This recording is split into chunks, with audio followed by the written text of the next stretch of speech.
Episode 327। इस चक्कर में कुछ वक्त ज़ाया हुआ था, मगर मुझे उम्मीद थी कि हमारी वापसी तक महलूल का असर रहेगा। जब कैरेट ने मुझे मोबित से फरार कराया था तो उसने महलूल दिया था, मगर बदकिस्मती से दौरान सफ़र पानी ना मिलने की वजह से मुझे पसीना आना बंद हो गया था और बू मध्यम पड़ी थी। मगर अब हमारे पास पानी था और रास्ते में आने वाले एक चश्मे से मैंने दोबारा छागल भर ली थी।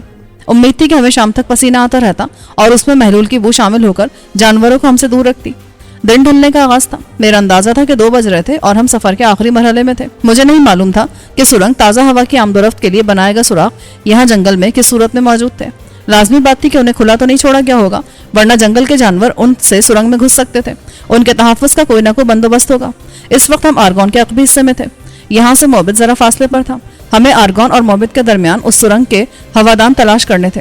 हम झाड़ियों से गुजर रहे थे कि अचानक एक खासा बड़ा और खुशरंग परिंदा सामने आ गया। उसने हमें देखा लेकिन किसी खौफ का इजहार नहीं किया। वो शायद इंसानों से मानूस था, या शायद उसने पहली बार किसी इंसान को देखा था। उसके रंग बड़े दिलकश और पर जरा फूले फूले से थे। मैंने दिलचस्पी से देखा, मगर रुबैर खौफजदा नजर आने लगी। वह आहिस्ते से बोली, इससे दूर रहो, ये पर झाड़ता है तो बहुत बारीक जहरीले कांटे नजदीक मौजूद जानदार को लगते हैं। इसका जहर बहुत मौलिक है। उस वक्त हम परिंदे से कोई 20-25 गज के फासले पर थे।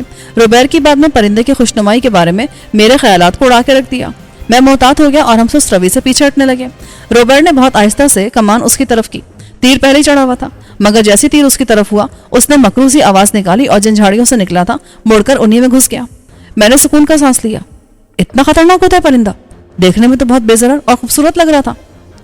ये सिर्फ इसी इलाके में होता है और इससे सारे जानवर डरते हैं। मैंने सुना है कि हारन जैसा दरिंदा भी इसके सामने रुकता नहीं, भाग जाता है। हम उन झाड़ियों से दूर होकर गुजरे और कुछ देर में हम आर्गोन और मोबित के दरमियान में थे। यहाँ चट्टानें थी, जंगल था और कहीं कहीं खुश्क झाड़ियां और घास के कते थे, मगर यहाँ कोई चीज ज्यादा वसी नहीं थी। मैंने आसपास देखा, मगर मुझे कोई ऐसी चीज नजर नहीं आई जिसे मैं सुरंग का हवादान कह सकता। मैंने बेहतर समझा कि किसी बुलंद जगह से आसपास का जायजा लूं और सबसे मुनासिब जगह एक बुलंद टीला लगा जो तकरीबन 70-80 फुट बुलंद था। उस पर चढ़ने के इम्कानात भी दिखाई दे रहे थे। मैंने उसकी तरफ इशारा किया। हम दोनों टीले तक आए। सामान नीचे छोड़ने में खतरा था, इसलिए हम उस समय ऊपर चढ़े और एक मुनासिब जगह सामान और हथियार रख दिए। उनके साथ ऊपर जाना बहुत मुश्किल था क्योंकि अब हमें बाकायदा को पैमाई करना थी। तुम यहीं रुको, मैं ऊपर से आता हूँ।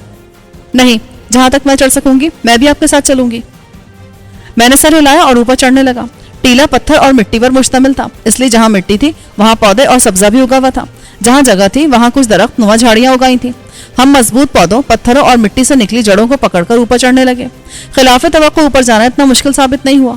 हम बासानी चोटी तक पहुंच गए। हमवार मुस्तैसा चोटी पर चढ़कर मैंने रुबैर को हाथ पकड़कर ऊपर खींच लिया। उसकी सांस फूली हुई थी। उसने खुद को संभालते हुए चारों तरफ देखा और बोली, यहाँ से तो सब कुछ साफ दिखाई दे रहा है, आर्गोन और मोबित भी। वो ठीक कह रही थी, मगर हम इन्हें देखने के लिए ऊपर नहीं आए थे। हमें हवादानों की तलाश थी और वो फौरन नजर आ गए। मैंने नेशनल ज्योग्राफिक पर अफ्रीका में पाए जाने वाले एक किस्म की दीमक का घर देखा था। ये मिट्टी को खाकर और फिर उसमें अपना लुआब शामिल करके उससे ऊंचे मखरूती घर बनाती है। नीचे से चौड़े ये घर जैसे जैसे ऊपर जाते हैं पतले होते जाते हैं। यूं समझ लें कि कोन को उल्टा करके रख दिया जाए तो उनके घर बिल्कुल उस शक्ल के होते हैं। यहाँ जंगल में इसी तरह की मखरूती कोने खड़ी हुई थी। उनका आपस में फासला और साइज बिल्कुल एक जैसा था। सुर्ख पक्की ईंटों से बनी उन कोनों के ऊपरी सिरे में सुराख था और उसी सुराख से हवा नीचे सुरंग तक जाती होगी और वहां मौजूद गंदी हवा बाहर आती होगी। उनकी ऊंचाई यहाँ से वाज़ेह नहीं थी, मगर मेरा अंदाजा था कि वो 15-20 फुट ऊंचे जरूर थे। ये हैं हवादान, लेकिन हम उनमें कैसे जा सकते हैं? रुबैर ठीक कह रही थी क्योंकि उनकी जमीन से बुलंदी खासी थी और बाजार चढ़ने के लिए कोई सहारा नजर नहीं आता था। सुरंग से गुजरते हुए मैंने देखा था कि हवादान खासे बुलंद थे और अगर कोई उनसे उतरना चाहता तो वो सीधा नीचे आ गिरता, क्योंकि हवादान में कहीं पकड़ने वाली कोई चीज ना थी। उसकी दीवारें बिल्कुल सपाट थी, इसलिए कोई जानवर अंदर आने की जरूरत नहीं कर सकता था, और करता तो सही सलामत हरगिज नीचे नहीं जा सकता था। मुझे कैरेट की बात याद थी कि उसने अपने साथियों से एक हवादान को इस काबिल बना दिया था कि आदमी उससे आसानी से नीचे उतर सके। उसने नक्शे पर उस हवादान की निशानदेही भी की थी। मुझे उसकी लोकेशन याद थी। वो आर्गोन शहर से चौथा हवादान था। मैंने आर्गोन की तरफ देखना शुरू किया और चौथे हवादान को ज़हनशीन कर लिया। ये उस टीले से दाएं तरफ कोई 200 गज के फासले पर था और टीले से सबसे ज्यादा नजदीक हवादान यही था। मैंने रुबैर को इशारे से बताया, हमें इस हवादान तक जाना है। क्या हम इससे नीचे उतर सकते हैं? हाँ, कैरेट ने इसी हवादान का बताया था, मगर हमें आज नीचे नहीं उतरना। हम नीचे आने लगे। उतरना किसी कदर दुश्वार हुआ था। मुझे रुबैर को सहारा देना पड़ा था। वो थक गई थी और उसका चेहरा सुर्ख हो रहा था। हम नीचे आए और हवादान की तरफ रवाना हुए। मैं मोहतात था क्योंकि इसका इम्कान था कि कैरेट से उगलवा लिया गया हो कि उसने हमारी क्या क्या मदद की थी। फांसी देते वक्त मैंने उसके जिस्म पर तशद्दुद के निशानात देखे थे। इस सूरत में या तो हवादान बंद किया जा चुका होगा या फिर वहां रेनाल्ड के आदमियों का पहरा होगा। इसका भी इम्कान था कि रेनाल्ड के आदमी वहां छुपकर आने वालों के मुंतजर हों। मैंने हवादान से कोई 100 गज दूर रोबेर्ट से कहा, तुम इसी जगह रुको और छुप कर देखो, अगर कोई मुझ पर हमला करे तो तुम मुझे बचाओगी। उसने सर हिलाया और एक चट्टान की आड़ में हो गई। मैं आगे बढ़ा, सुस्त कदमों से हवादान तक पहुंचा। उसके आसपास ना तो कोई था और ना ऐसे आसार नजर आ रहे थे कि वहां इंसानों की आमदोरफ्त थी, यानी जमीन बिल्कुल फितरी हालत में थी। मगर ये धोखा भी हो सकता था। निगरान दूर से देख सकते थे और उनको पास आने की जरूरत ना थी। मैं मोहतात अंदाज में कोन तक आया जो चारों तरफ से झाड़ियों में घिरी हुई थी। उस पर चढ़ना आसान नहीं था, मगर मैं उस पर चढ़ने नहीं आया था, बल्कि वो आसानी तलाश करने आया था जो कैरेट ने यहाँ बनवाई थी। मैंने झाड़ियां हटाकर देखा और फिर देखता हुआ पीछे की तरफ जाने लगा। यह आम, नर्म और बिना कांटों वाली झाड़ी थी। नेज़े की मदद से मैं आराम से हटा रहा था। बिलाखिर मुझे वो दरवाजा नजर आ गया जो कोन की जड़ में बना हुआ था। यह लकड़ी का दरवाजा था जिसके बाहर बाकायदा कुंडी लगी थी। मैंने यहाँ से झाड़ियां यूं हटाई कि वो फिर आसानी से अपनी जगह पर आ जाएं। झाड़ियां ज्यादा हिलाने से दरवाजे का राज गैरों पर भी खुल सकता था। मैं उस जगह को खुला छोड़कर नहीं जाना चाहता था। दरवाजा मुश्किल से 3x2 का था। उसे आप एक खिड़की समझ लें। मैंने कुंडी हटाई और पट को बाहर की तरफ खींचा। यह ज्यादा पुराना नहीं था, मगर मौसमी हालात ने उसे जाम कर दिया था और ये खुलने में दुश्वार हो रहा था। मैं जोर लगाकर खोल सकता था, मगर मुझे खौफ था कि इस सूरत में आवाज होगी और अगर कोई इस वक्त नीचे से गुजर रहा होगा तो वो ये आवाज सुन सकता था। इसलिए मैं एहतियात से काम ले रहा था। बिलाखिर वो हल्की सी चरचराहट के साथ खुलने लगा। एक बार चौखट से निकलने के बाद काम आसान था। दरवाजा खुल गया। मैं हैरान हुआ। उसके अंदर का डिजाइन बिल्कुल सुर्ख मिट्टी की ईंटों की तरह था और नीचे से अगर कोई देखता तो उसे दीवार में अलग से दरवाजा हरगिज नजर न आता। उसे बनाने और यहाँ लगाने वाले यकीनन माहिर कारीगर थे। मैंने नीचे झांका। एन उसी वक्त नीचे से एक बैलगाड़ी गुजरी जिसका रुख मोबित की तरफ था। उस पर मटके लदे हुए थे जिनमें ना जाने क्या सामान था। बैलगाड़ी चलाने वाले मोबित के खद्दाम के लिबास में थे। यहाँ इंसान के मर्तबे और काम की शनाख्त उसके लिबास से होती थी। मेरा अंदाजा दुरुस्त निकला। यहाँ से सुरंग के पुख्ता फर्श तक कोई 50-55 फुट का फासला था और कोई इंसान इतनी बुलंदी से नहीं कूद सकता था। मगर कैरेट ने मुकम्मल इंतजाम किया था। दरवाजे के पास एक चरमी थैला रखा था। मैंने उसे खोला तो उसमें रस्सी का एक बड़ा सा बंडल था। उस रस्सी की लंबाई यकीनन कई 100 फुट थी और उससे बैक वक्त 4 या 5 रस्सियां लटकाकर उतने ही लोग नीचे उतर सकते थे। कैरेट ने दुरुस्त कहा था। उसने मुकम्मल इंतजाम कर दिया था। रस्सी सूत जैसे किसी रेशे से बनी गई थी। मैंने चेक करके देखा। ये बहुत मजबूत थी और मुझ जैसे कई आदमियों का बोझ बैक वक्त संभाल सकती थी। मैंने रस्सी को वापस चरमी बैग में रखा और दरवाजा बंद कर दिया। अभी तक किसी तरफ से मदाखलत नहीं हुई थी। इसका मतलब था रेनाल्ड एंड कंपनी इस जगह से वाकिफ नहीं थे। झाड़ियों को उसी तरह दोबारा करके मैं वापस रोबेर के पास आया। उसने मुझे सवालिया नजरों से देखा। कोन में एक छोटा सा दरवाजा है और वहां रस्सियां भी हैं। उनकी मदद से कई लोग नीचे उतर सकते हैं। क्या हम आज अंदर नहीं जा सकते? रोबेर ने किसी कदर बेताबी से पूछा। नहीं, सिर्फ 2 अफराद और दिन में कुछ नहीं कर सकते। हमें ज्यादा लोगों की जरूरत है, फिर हम रात की तारीकी में अंदर उतर सकते हैं। रोबेर मायूस हुई। मैं किसी हद तक उसकी मायूसी की वजह भी समझ रहा था। उसका महबूब शामीन आर्गोन में कहीं कैद था और रोबेर का ख्याल था कि अगर एक बार हम आर्गोन में दाखिल हो जाते तो उसे छुड़ाने के लिए कुछ कर सकते थे। लेकिन उसका ये मुमकिन ख्याल बचकाना था। मैंने आर्गोन देखा था। ये बहुत बड़ा शहर था और यहाँ घुसकर किसी किस्म की कार्रवाई करना 1-2 आदमियों के बस की बात ना थी। हमें ज्यादा आदमियों और मंसूबे की जरूरत थी। साथ ही जरूरी था कि हम उस वक्त अंदर घुसे जब रेनाल्ड की फौज फैसलाकुन हमले के लिए शहर से निकल चुकी हो और शहर में बहुत कम फौजी दस्ते हों। रोशनी होने लगी थी। अब हमें वापस जाना था और वापसी के सफर से पहले हमने पेट पूजा की, मीठी टिकिया खाकर पानी पिया और चल पड़े। रोबेर सुस्त थी। मैंने उसके दिल की बात कहते हुए उसे तसल्ली दी। हम आएंगे और अंदर भी उतरेंगे, तुम यकीन रखो। हम जब भी शहर में दाखिल हुए तो शामीन को जिंदा सलामत बाजियाब कराना मेरी मुहिम का हिस्सा होगा। सच कह रहे हो तुम? हाँ, तुम मेरी साथी हो और मैं तुम्हारे लिए काम करूंगा। मैं साथी कहाँ, बोझ हूं आप पर। अगर आप बर वक्त ना आते तो मैं आज जिंदा भी ना होती। तुम साथी हो तभी इस दुश्वार तरीन मरहले में मेरे साथ हो। खुदकुशी बुज़दिल लोग किया करते हैं। जो बहादुर होते हैं वो हालात का मुकाबला करते हुए जान दे देते हैं। वापसी के सफर में मैंने महसूस किया कि अब हम दोनों के पास से ज्यादा बू नहीं आ रही। इसका मतलब था महलूल का असर उतना नहीं रहा था। ये शायद वक्त से पहले खत्म हो रहा था। ऑर्गान जिसने महलूल इजाद किया था उसका असर 12 घंटे रहता था, मगर बाद में पुजारियों ने उसे बनाया तो शायद वो इतना पुरअसर नहीं रहा या उसमें किसी खास चीज की कमी थी। मैंने रोबेर से कहा, हमें तेज चलना होगा। मुझे लग रहा है महलूल का असर खत्म हो रहा है। ठीक कह रहे हैं आप। मुझे भी अपने पास से बू कम लग रही है। इससे पहले कि ये बहुत कम हो जाए और हमारा वास्ता किसी दरिंदे से पड़ जाए, हमें वापस जाना चाहिए। हमने रफ्तार तेज की और किसी कदर भागने के अंदाज में चलने लगे। दिन ढलने के साथ गर्मी कम हो गई थी, मगर रोबेर का चेहरा सुर्ख था। मैं फिक्रमंद हो गया कि उसकी तबीयत तो खराब नहीं हो रही। उसने गुज़िश्ता दिन जैसा गुजारा था वो मुकम्मल ठीक नहीं थी और हिम्मत करके मेरा साथ दे रही थी। मुझे असल फिक्र यह थी कि रास्ते में खराबी बढ़ गई तो मैं उसे संभाल कर इतनी आसानी से सफर कैसे करूंगा। तेज रफ्तारी की वजह से हम जल्द उस जगह पहुंच गए जहां सिपाहियों से वास्ता पड़ा था। वहां बस पार नहीं थे। सिपाहियों की लाशें भी नहीं थी, मगर लोमड़ी के साइज के छोटे जानवर बच जाने वाली हड्डियों को भंबोड़ रहे थे। हमें देखकर उनमें खलबली मची, मगर उनका अंदाज जारहाना नहीं था। वो आसपास दरख्तों और झाड़ियों में छुपने लगे, मगर जब हम जरा आगे निकले तो वो दोबारा पलट आए। मैंने रोबर्ट से कहा, अब तक इन सिपाहियों की तलाश में कोई नहीं आया, इसका मतलब है रबा ने जुबान बंद रखी है। मुझे भी यकीन था कि वो खामोश रहेगी। सिर्फ उसकी नहीं, उसके बच्चों की जिंदगी भी खतरे में थी। उस जगह से हमें मशालें रोशन करना पड़ी, क्योंकि अब हम जंगल में सफर कर रहे थे। कुछ आगे जाकर हम सुस्ताने के लिए रुके और जैसी सांस दुरुस्त हुआ हम दोबारा चल पड़े। मगर अब मैंने महसूस किया कि रोबेर की चाल सुस्त थी, जैसे वो मजबूरन मेरी रफ्तार का साथ दे रही हो। वो घसीट कर चल रही थी। कुछ आगे निकलकर मैंने जानबूझकर रफ्तार कम कर ली, मगर उससे पूछा नहीं। मैं देखना चाहता था कि वो किस हद तक हिम्मत का मुजाहरा करती है। 1 घंटे के सफर के बाद उसके पांव लड़खड़ाने लगे, फिर भी वो हिम्मत करके चलती रही। अभी 1 घंटे का सफर मजीद बाकी था। मैंने बिना कुछ कहे उसका हाथ थामा और उसे खींचने लगा। उसकी हिम्मत को मजीद आजमाने का वक्त नहीं था। उसको यूं किसी कदर सहारा मिला तो उसके कदम बेहतर हो गए। हम आरगोन से निकल आए थे और अब हमारे बाएं तरफ जरा फासले पर सामीरा के लोगों के खेत और बागात थे। हमें उनसे भी दूर रहना था। रोबेर की रफ्तार बेहतर हुई तो कुछ देर बाद वो बोली, बस अब मैं खुद चल सकती हूँ, आप मेरा हाथ छोड़ दें। जब मैंने उसका हाथ पकड़ा तो वो बहुत सख्त गर्म हो रहा था। उसे बुखार था और यकीनन उसकी हालत अच्छी नहीं थी। मुझे नहीं लग रहा था कि वो खुद चल सकेगी, मगर उसने कहा तो मैंने उसका हाथ छोड़ दिया। मेरा अंदाजा दुरुस्त निकला। कुछ ही देर बाद तो फिर लड़खड़ाने लगी और अचानक लहरा कर नीचे गिरी। मैं कुछ दूर था इसलिए उसे पकड़ ना सका और फिर सामान भी लदा हुआ था। वो पहलू के बल गिरी और साकित हो गई। मैंने सामान फेंका और जल्दी से उसको सीधा किया तो वो बेहोश हो गई थी। उसकी नफ्स की रफ्तार सुस्त और किसी कदर बेतरतीब थी। अभी हम टीले से कुछ फासले पर थे। उसका होश में आना जरूरी था। मैंने उसके मुंह में पानी टपकाया और कुछ उसके मुंह पर भी छिड़का। वो कसमसाई मगर बेहोशी न टूटी। अभी आधे घंटे का सफर बाकी था और हमारे पास खासा सामान था। बैक वक्त सामान और रुबैर के साथ सफर करना मुमकिन नहीं था।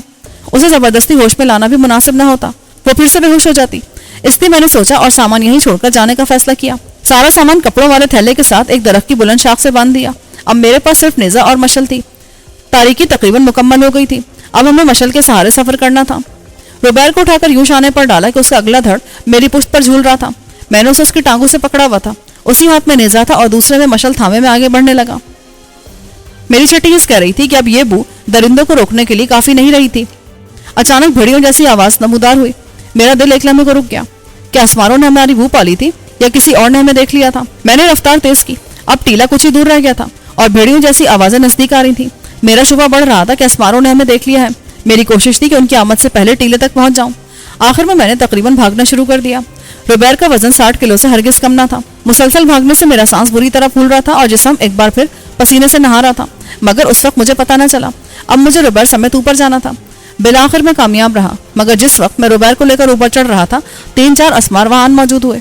खुशकिस्मती से मैं तकरीबन ऊपर चढ़ गया था, वरना आधे रास्ते में होता तब भी असमार छलांग लगाकर मुझे पकड़ सकते थे। उन्होंने ऐसा करने की कोशिश की थी और उनमें से एक तो इतने नजदीक तक आया था कि उसका मुंह मेरे जूतों से कुछ ही दूर रह गया था। बैक वक्त दोनों छलांग लगाई थी। ऊपर आने के बाद मुझे एहसास हुआ कि मेरा सांस धूखने की तरह चल रहा था। मैं सर से पांव तक पसीने में नहाया हुआ था। यकीनन महलूल की तासीर खत्म हो चुकी थी और मेरे पास से बू आना तकरीबन खत्म हो गई थी। तभी असमार ने बेतरक हमला किया था। रुबैर को घास पर लिटाकर मैं किनारे तक आया। ऊपर चढ़ने से पहले मैंने मशल एक जगह लगा दी थी। अब नीचे जाने का सवाल ही पैदा नहीं होता था, मगर नीचे जाना भी लाजमी था।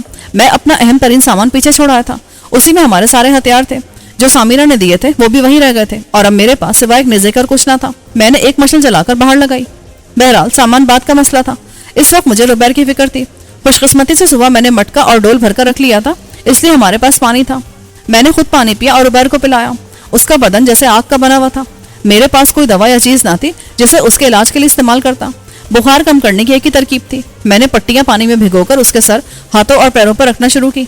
कपड़े के लिए उसके कमर से बंधा हुआ पटका उतार लिया। मुसलसल पट्टियां रखने से उसका दर्जा हरारत कम हुआ था और चेहरे की सुर्खी भी कम हुई थी। वक्फे वक्फे से मैं उसके मुंह में पानी भी टपकाता रहा। बिलाखिर उसे होश आ गया। उसने बहुत सुर्ख आंखें खोली और मुझे देखा, फिर उठने की कोशिश की। मैंने उसके शाने पर हाथ रख दिया। अभी मत उठो, तुम्हारी तबीयत ठीक नहीं है। पानी, मुझे प्यास लगी है। मैं उसे अच्छा खासा पानी पिला चुका था, मगर उसके होंठ खुश्क थे। मैंने उसे कटोरे में डालकर और सहारा देकर पानी पिलाया। थोड़ा थोड़ा करके पियो, एक साथ ज्यादा पानी पिया तो तबीयत खराब हो जाएगी। तुम खाली पेट हो। उसने सर हिलाया और मेरी हिदायत के मुताबिक पानी पीने लगी। फिर वो लेट गई। पूरा जिस्म दुख रहा है, गर्मी भी लग रही है। उसका बुखार कम हुआ था, मगर अब भी अच्छा खासा था।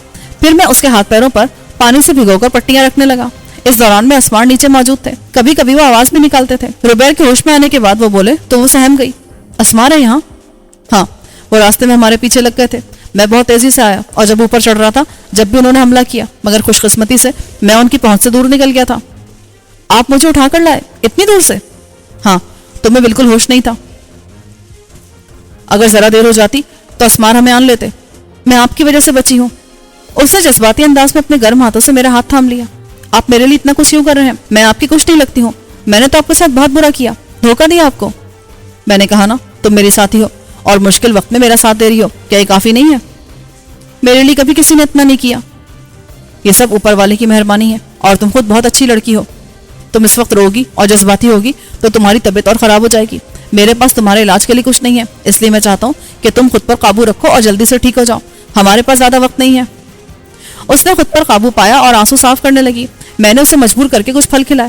وہ پھر آنکھ بند کر کے لیٹ گئی.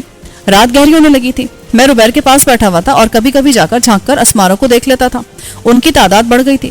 اب وہاں تقریباً نصف درجن خوخار اسمار موجود تھے, مگر اب وہ آوازیں نہیں نکال رہے تھے. شاید ان کا سارا جھنڈ یہاں جمع ہو گیا تھا اور انہیں مزید آوازیں نکالنے کی ضرورت نہیں تھی. غالباً انہوں نے تاڑ لیا تھا کہ ہم اس ٹیلے پر محصور ہیں اور یہاں سے کہیں نہیں جا سکتے, اس لیے وہ اطمینان سے نیچے گھیرا ڈال کر بیٹھ گئے تھے. رات بیتنے لگی تو میں نے روبیر کو اٹھایا. اندر چلو, اب ٹھنڈ ہو رہی ہے, اوس گر رہی ہے. مجھ سے نہیں اٹھا جا رہا. میں نے اسے اٹھایا اور لے جا کر اندر بستر پر لٹا دیا. اس کا جسم اب بھی گرم تھا, لیکن یہ پہلے کے مقابلے میں خاصا کم ہو گیا تھا. میں چاہتا تھا کہ وہ جلد ٹھیک ہو جائے تاکہ میں دوسرے کاموں پر توجہ دے سکوں اور خاص طور سے وہ سامان لاؤں جو میں چھوڑ کر آیا تھا. روبیر کو لٹا کر میں خود گھاس کے تختے پر لیٹ گیا. اس سے اٹھتی سوندھی خوشبو محسوس کرتا میں سو گیا. رات میں آنکھ کھلی تو میں نے روبیر کو چیک کیا. اس کا چہرہ اور سانس نارمل تھی. بخار تقریباً اتر گیا تھا. اسے دیکھ کر سویا. دوسری بار آنکھ کھلی تو صبح قریب تھی. بھرپور نیند کے بعد اب میں خود کو فریش محسوس کرا تھا. پہلے میں نے اسماروں کی خبر لی جو بدستور نیچے موجود تھے. مشل بجھ گئی تھی اور نیچے تاریکی تھی, مگر ان کے غرانے کی ہلکی آوازیں بتا رہی تھی کہ وہ وہیں موجود ہیں. میں کیبن میں تو روبیر جاگ رہی تھی. کیسی ہو؟ ٹھیک ہوں, درد اور بخار نہیں ہے. اچھی بات ہے. یہ بھوک لگی ہے, کچھ کھاؤ گی؟ اس نے سر ہلایا اور اٹھ بیٹھی. پھر وہ بولی, مجھے نیچے جانا ہے. اس وقت تو نیچے جانا ممکن نہیں ہے. ہاں, اسی ٹیلے کے پیچھے کی طرف جا سکتی ہو. میں نے پہلے ہی مناسب جگہ دیکھ لی تھی کہ رفع حاجت کے لیے نیچے جانا ممکن نہیں تھا. کیبن میں جانے سے پہلے میں خود وہاں سے ہو آیا تھا. روبیر وہاں سے آئی اور اس نے منہ ہاتھ دھویا. پانی کفایت سے خرچ کیا جا رہا تھا. جب تک اسمار موجود تھے نیچے جا کر پانی لانا آسان کام نہیں تھا. ان کے ہوتے ہم نیچے نہیں اتر سکتے نا؟ محلول پی کر میں جا سکتا ہوں. آپ اکیلے؟ ہاں, مجھے سامان لانا ہے اور پھر پانی بھی لانا ہے. محلول کا اثر جلدی ختم ہو رہا ہے. ہاں, لیکن اتنی جلدی بھی نہیں. میں نے تھیلا کھولا. اس میں اب کھانے کا سامان کم رہ گیا تھا. چند ایک پھل تھے جو میں نے روبیر کو دے دیے اور خود میٹھی ٹکیوں سے گزارا کیا. اس دوران میں روشنی ہونے لگی تھی. اچانک مجھے ریبک کا خیال آیا. اس نے یہاں آنا تھا اور وہ بے خبر تھا کہ یہاں اسمار کا پورا جھنڈ موجود ہے. وہ بے خبری میں چلا آتا تو ان کے ہاتھ لگ جاتا, اس لیے میں چاہتا تھا کہ اسمار جلد از جلد یہاں سے چلے جائیں. اس کے لیے ضروری تھا کہ میں ہتھیار لے کر آؤں اور ہم تیروں سے اسماروں کو بھگا دیں. ناشتے کے فوراً بعد میں نے محلول کی پوری خوراک پی. روبیر بولی, مجھے پورے جسم میں بے چینی سی ہو رہی ہے کہ یہاں سے دفع ہو تو میں چشمے پر جا کر نہاؤں گی. ٹھیک ہے, میں نے کہا اور اٹھ کر ٹہلنا شروع کر دیا. میری کوشش تھی کہ مجھے جلد از جلد پسینہ آ جائے اور مجھ سے بو آنی شروع ہو. 10-15 منٹ بعد بو آنے لگی تو روبیر نے تائید کی, بو آ رہی ہے مگر آپ کچھ دیر کے بعد جائے گا. میں نے بھی یہی مناسب سمجھا. محلول پینے کے تقریباً آدھے گھنٹے بعد میں ٹیلے سے نیچے اترنے کے لیے سیڑھی تک آیا. روشنی ہو گئی تھی اور اسمار صاف دکھائی دے رہے تھے.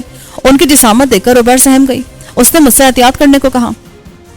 میرے پاس سے آتی بو محسوس کر کے اسمار ناپسندیدہ انداز میں غرانے لگے اور جب میں نیچے اتر رہا تھا تو وہ آگے آنے کے بجائے پیچھے ہٹنے لگے.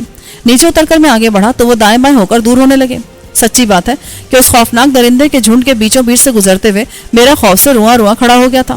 اگر وہ بو کی پرواہ کیے بغیر حملہ ور ہو جاتے تو لمحوں میں میرا خاتمہ کر سکتے تھے, مگر اس بو نے انہیں پاس آنے سے روکا ہوا تھا. البتہ انہوں نے میرا پیچھا نہیں چھوڑا اور دائیں بائیں اور پیچھے فاصلہ رکھ کر میرے ساتھ ساتھ چلنے لگے.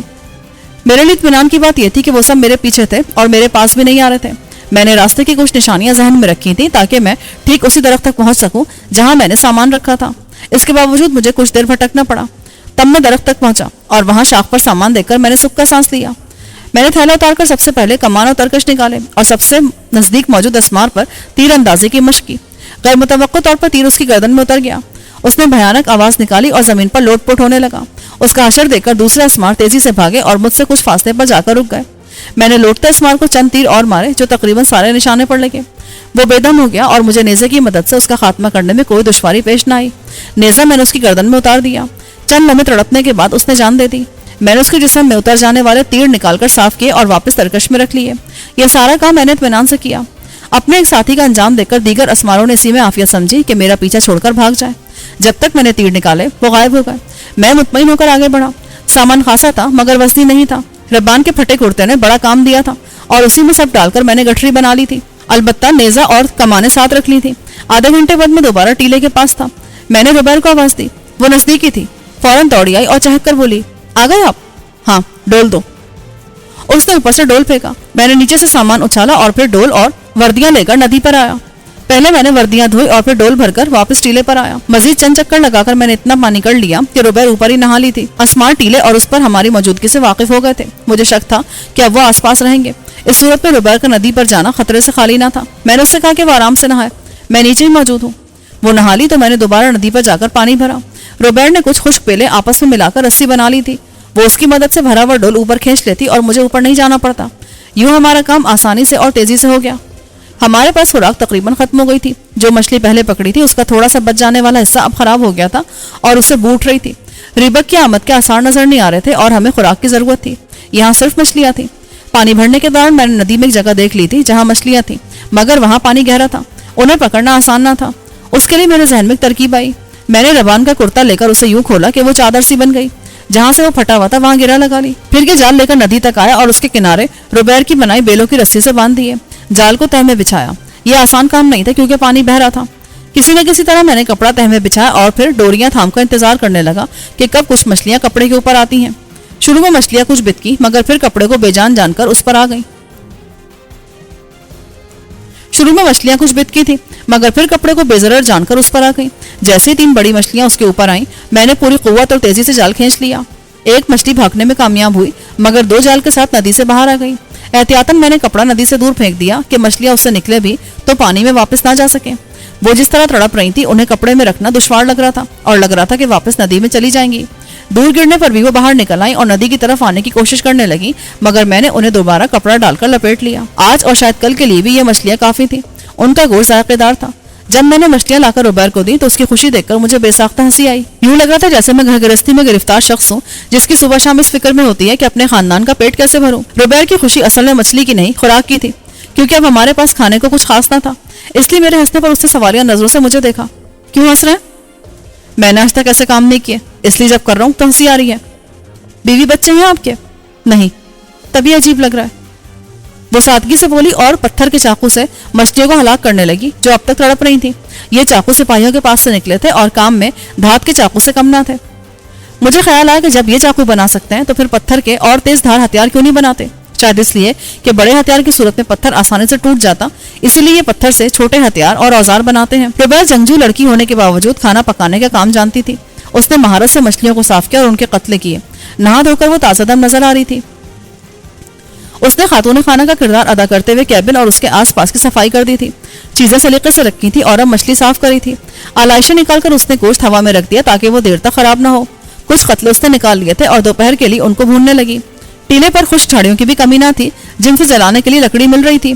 بغیر نمک اور کسی مسالے کے مچھلی کا سادہ گوشت بھی بہت مزے کا تھا۔ میں نے پیٹ بھر کر کھایا۔ روبیر سے کہا کہ وہ بھی ٹھیک سے کھائے ورنہ کل تک یہ گوشت خراب ہو جائے گا۔ اس سے بہتر تھا کہ ہم زیادہ کھا لیں، اس کے بعد کچھ وقت ہلکا کھائیں گے تو برابر ہو جائے گا۔ میری ہدایت پر اس نے ایسا ہی کیا۔ کھا پی کر میں آرام کرنے لگا اور کچھ دیر بعد نیچے اٹھ کر جھانکا۔ ریبک اب تک نہیں آیا تھا۔ میں نے کچھ ہی دیر میں کئی بار ٹیلے کے نیچے کا جائزہ لیا۔ فی الحال مجھے اسمار کے آثار دکھائی نہیں دے رہے تھے۔ روبیر نے غالباً میری بے چینی بھانپ لی۔ آپ نیچے کیوں دیکھ رہے ہیں؟ میں نے اسے ریبک کے بارے میں بتایا۔ وہ آئے گا اور مجھے خطرہ ہے کہ اسمار ہمارے چکر میں آس پاس موجود ہیں، کہیں وہ اسے نہ گھیر لیں۔ روبیر نے غالباً میری بے چینی بھانپ لی۔ ہاں، اس کا خطرہ ہے۔ سمیرہ سے رابطے کا وہی ایک ذریعہ ہے۔ ہاں، اگر وہ نہ رہا تو ہم سمیرہ سے رابطے سے محروم ہو جائیں گے۔ کیا میرے پاس سے آنے والی بو اب بھی واضح ہے؟ ہاں، اب بھی آ رہی ہے۔ تب میں نیچے کا چکر لگاتا ہوں۔ ریبا کے اسمار آس پاس ہوئے تو پتہ چل جائے گا۔ میرا کرتا ربان پہن گئی تھی اور اس کا کرتا کسی قابل نہیں رہا تھا۔ سپاہیوں کی دھوئی جانے والی وردیاں تقریباً خشک ہو گئی تھیں۔ میں نے ان میں سے ایک کا انتخاب کیا، پھر نیزہ اور تیر کمان لیے اور نیچے اتر آیا۔ مارے جانے والے سپاہیوں کے پاس ڈھالیں بھی تھیں مگر وہ بڑی اور بھاری تھیں، ہم لا نہیں سکتے تھے۔ وہ ویسے بھی ہمارے لیے بیکار تھیں۔ میں نے پہلے آس پاس کا جائزہ لیا۔ میری چھٹی اس نے بتایا کہ یہاں اسمار نہیں ہے۔ مطمئن ہو کر میں قلعوں والی سمت روانہ ہوا۔ ریبک اسی سمت سے آتا تھا۔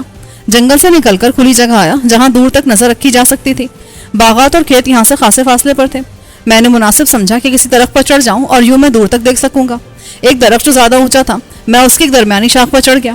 کیونکہ درخت کے آگے کھلا میدان تھا، اس لیے یہاں سے وادی کا جنوبی حصہ اور کسی حد تک قلعے بھی دکھائی دے رہے تھے. اب مجھے انتظار تھا. شاخ موٹی تھی اور میں آرام سے بیٹھا تھا. دن کا وقت تھا، اس لیے کیڑے مکوڑے بھی آرام کر رہے تھے. وقت گزرتا گیا اور مجھے ریبک کی آمد کے آثار نظر نہیں آئے.